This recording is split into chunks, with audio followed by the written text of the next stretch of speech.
বড়দিনের আমেজ রাজধানীর 5 তারকা হোটেলগুলোতেও এবারও শিশুদের জন্য রকমারির আয়োজন তাদের।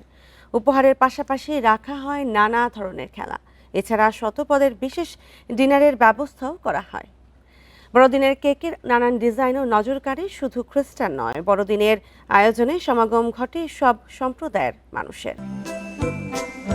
বড়দিনের প্রথম ভাগে বিভিন্ন গির্জায় বিশেষ প্রার্থনা শেষে 5 তারকা হোটেলগুলোই ভিড় করে রাজধানীবাসী। ঝলমলে ক্রিসমাস ট্রি আর বাহারি সাজসজ্জায় জমে ওঠে উৎসব। প্যান প্যাসিফিক সোনারগাঁওয়ে বরাবরের মতোই শিশুদের জন্য আলাদা আয়োজন। নাগরদোলার পাশাপাশি ম্যাজিক শো ও নানা বিনোদনে মেতে ওঠে শিশুরা।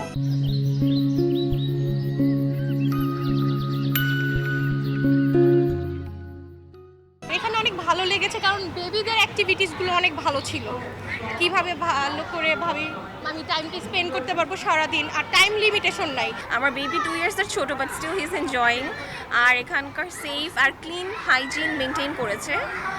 এদিকে হলিডে ইন হোটেলেও দেখা যায় বাহারি সাজ। সান্তা ক্লজের উপহারের চমক তো ছিলই, সাথে বলগা হরিণ আর স্নোম্যানের উপস্থিতিতে বরফের দেশের আমেজ। 5 তারকা হোটেলে বড়দিনের অন্যতম আকর্ষণ ছিল রকমারি খাবার। হলিডে ইনের বিশেষ ক্রিসমাস নাইট ডিনারে ছিল শতপদ। নজর কাড়ে বড়দিনের নানা রকম কেকও। বড়দিনের জন্য খুবই ভালো একটা সুন্দর পরিবেশ। আমাদের বাংলাদেশের মধ্যে সবচেয়ে সুন্দর পরিবেশ। এখানে বিভিন্ন আয়োজন করা হয়েছে। ক্রিসমাস কিডস ফেস্ট নামের জমকালো আয়োজনে শিশুদের জন্য রাখা হয় আকর্ষণীয় সব খেলা। সুলতানা জাহান মিতু, ইন্ডিপেন্ডেন্ট নিউজ, ঢাকা।